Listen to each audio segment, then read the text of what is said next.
So tip number 3, eating locally, eating seasonally. So whether you know your constitution or not, one of the ways you can start to connect with the rhythm of the elements in your environment and to begin to heal through what you choose to eat is to eat locally, eat what's in season. You do not necessarily need to know how the elements and the doshas shift throughout the year if you're eating what's popping up in your local farmer's market. The seasonal influence is known as a normal abnormality. We're all affected by our environments, and that fluctuation is going to affect every individual in that environment, no matter their constitution or their elemental makeup. Of course, it can affect some more strongly than others, but it pays for everyone to heed the season. This is especially helpful if you're cooking for a group or your family that have different constitutions, because if you use local in-season ingredients, you can be sure that you're hitting the mark with everybody. For example, the warm, damp, humid, and sticky air of the early summer New England can increase a bit of kapha and certainly pitta. These are the water and fire elements and in each of our bodies.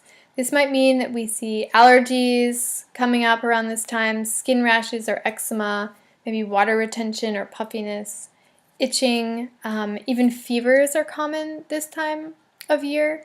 So, and most likely on the more subtle level, many of us feel a little frustration and even anger, spending too much time in the sticky heat. And so, what is coming up in the farmers markets? Ours just started a few weeks ago. They're just opening for the season. And what do they have? Greens. It's like color therapy. Walking outside, all of a sudden in the last month it has exploded green. Soothing, cooling, calming. Greens that we eat are considered bitter and astringent, cooling and cleansing to the tissues and the system. So everyone's being influenced by this heat. If everyone starts to eat some well-cooked greens, we're going to naturally get those cooling, calming qualities in the tissues and in the more subtle level of the mind. And as we move into the season, it's going to shift and change. You know, midsummer brings more zucchini, cucumbers, more of the watery, cooling vegetables, soft like okra. We talk about sweets like strawberries, blueberries, peaches, apricots, and then apples as we come closer to the fall. I'm leaving a resource for a website, eatwellguide.org, so you can find a chart to know what's in season in your area.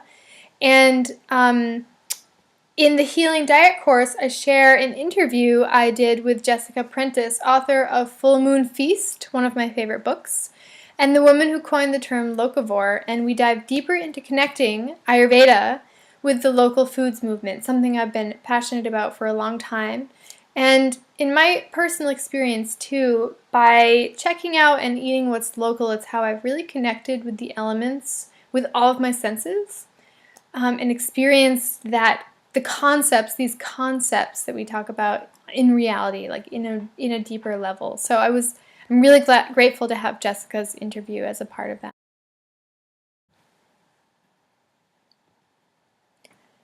So if you've really enjoyed this, what is your next step?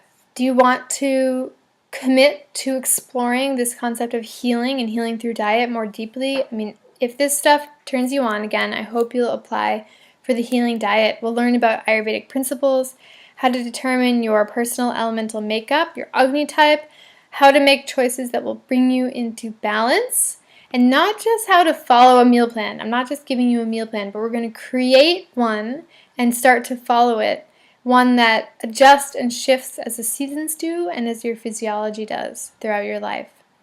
The most important piece is that you'll be in a supportive, positive group of people who want to do the same thing, to make real changes, to feel better, to start healing rather than just dealing with how they've been feeling. I look forward to talking with you and leading you on your next big journey to true well-being.